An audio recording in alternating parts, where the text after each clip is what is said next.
Here we present a demonstration of a percutaneous cryoablation of a small renal mass.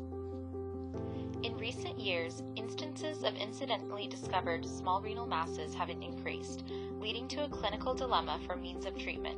Currently, partial or radical nephrectomy for malignant masses remains the gold standard of treatment, though it is often associated with adverse comorbidities.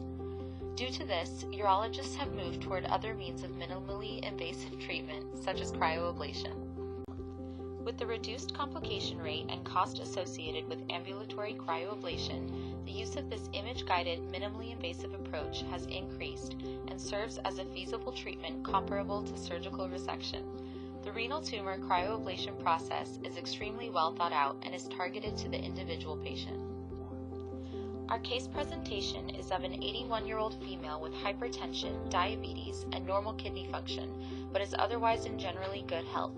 The patient received an ultrasound and a CT scan, which revealed a small, mesophytic, interpolar, small renal mass.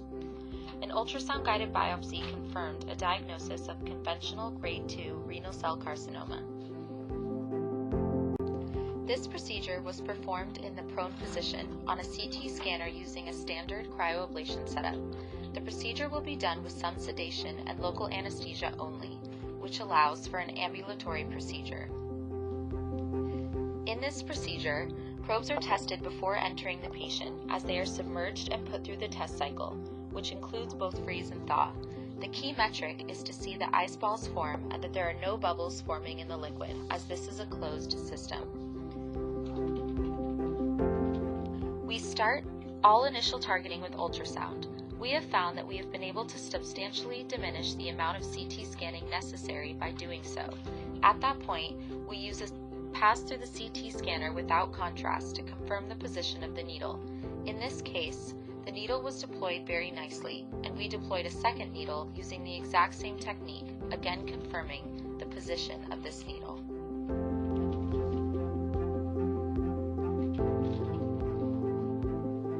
We then do 2 freeze cycles.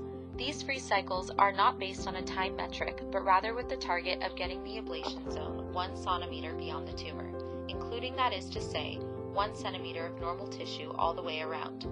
She had 2 ablation cycles of 7 and 6 minutes, with a passive thaw in between, after which we repeated a half dose of contrast to confirm that there is no blood supply to the area of the tumor. That was done successfully, and the patient was discharged home that same day. As you can see from this post-op half-dose CT scan, the area that was previously enhancing is now completely ablated. The ablation zone is somewhat larger than the original tumor, as to be expected.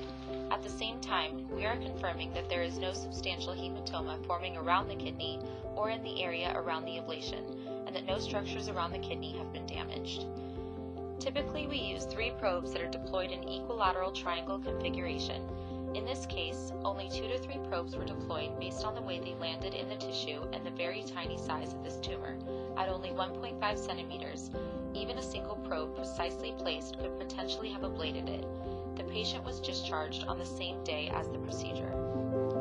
The 3-month follow-up film shows that the majority of the kidney remains viable and healthy. The area of the tumor now has no enhancement on contrast-enhanced images. As you'll note, the area of ablation again remains larger than the original tumor, but over time this is expected to scar down, and over the next few years will likely result in a very small area.